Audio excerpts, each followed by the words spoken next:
But Joe Biden says he's not sorry.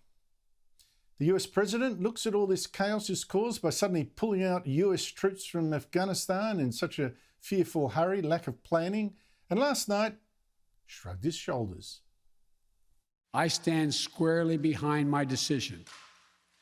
After 20 years, I've learned the hard way that there was never a good time to withdraw U.S. forces. Really, if you're looking for the best symbol of Western failure in Afghanistan, it is Joe Biden.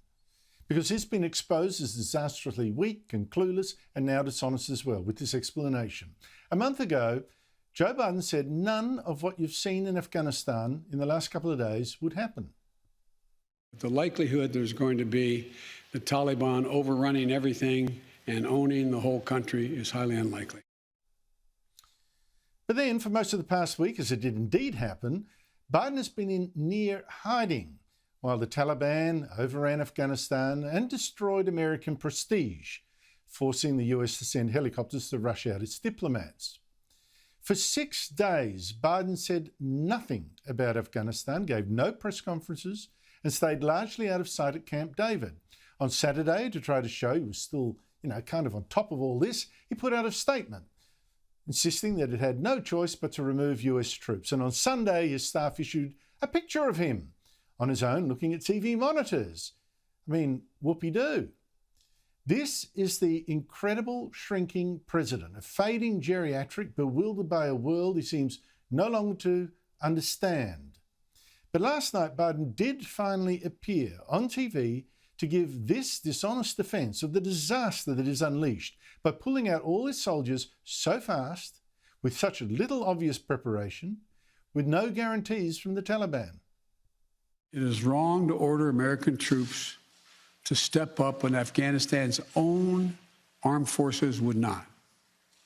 How many more lives, American lives, is it worth? How many endless rows of headstones at Arlington National Cemetery? Biden answered no questions after that, just flew back to Camp David. And it's no wonder he fled, because there are two reasons that defense he offered is dishonest. One is this impression he gave that the US staying in Afghanistan was still costing the lives of many, endless US soldiers. Even now, 20 years after the US invaded to drive out the Taliban and the Al-Qaeda terrorists behind the September 11 attacks. That idea that American soldiers are dying daily is false. In fact, it is more than a year, it's 16 months in fact, since a US soldier died in combat in Afghanistan. Contrary to what Biden said last night, it is not the US that has been doing the brunt of the fighting there. And it's been doing none of the dying lately either. The second reason that Biden is dishonest, because even if you think he's right that the US had to leave Afghanistan, it didn't have to leave like this. This is what the issue is. It didn't have to leave like this, with people abandoned, the airport unsecured, chaos everywhere. Diplomats need to be ferried out by helicopter. The US looking weak and humiliated. That disaster is totally on Joe Biden. Joining me now is James Morrow, who's been a political correspondent and commentator, both in America and here. Here is working now for the Daily Telegraph as its political editor, and is also, of course, co-host on Sky News every Sunday of Insiders. Oh, Outsiders, how dare I say Insiders? So sorry about that. Mate, I'm just ad-libbing like crazy here. Sorry about that. James, how bad is this disaster for Joe Biden personally? Well, I think it's really bad for Joe Biden personally. I think that there's going to be an awful lot of American voters who are experiencing Biden remorse right now. But I think that it's also really terrible, as you outlined, for the United States, for U.S. prestige. I think it's bad for the world. I think that, frankly, it's bad for Australia, because China is going to be looking at what's going on in Afghanistan right now and thinking, well, the United States isn't going to be coming to anybody's aid if we go after Taiwan or continue our expansionism in the Pacific, so it's dangerous for us. The world is now a more dangerous place because of Joe Biden's utter capitulation on this. You know, he can blame Donald Trump all he wants, but the fact is he tore up every other deal Donald Trump made with every other thing. So why this? Why this one? Well, because we know for a fact that Joe Biden has for years and years and years wanted to get out of Afghanistan, and his attitude towards the Afghan people has always been one of screw them. This is something that Richard Holbrooke, who is the special envoy to Afghanistan and Pakistan in the Obama administration, recalled Joe Biden saying when Joe Biden was vice president. So this was always going to happen. But I'll tell you what, Andrew, the Biden presidency right now is shaping up as an absolute disaster, not just Afghanistan, but also the southern border of the United States. His failure to conquer COVID like he said he would, and of course the inflation that's now starting to hit the American economy, which is also going to start lapping at our shores soon. So this Afghanistan issue is the thin edge of a very big wedge that is going to cause immense damage to the United States, but also to the West. Well, let me ask you specifically about Joe Biden, because I think this is interesting. Most of the American media has campaigned. They campaigned against Donald Trump, right, in the last election. They just wanted him gone. The bias was astonishing. It was relentless.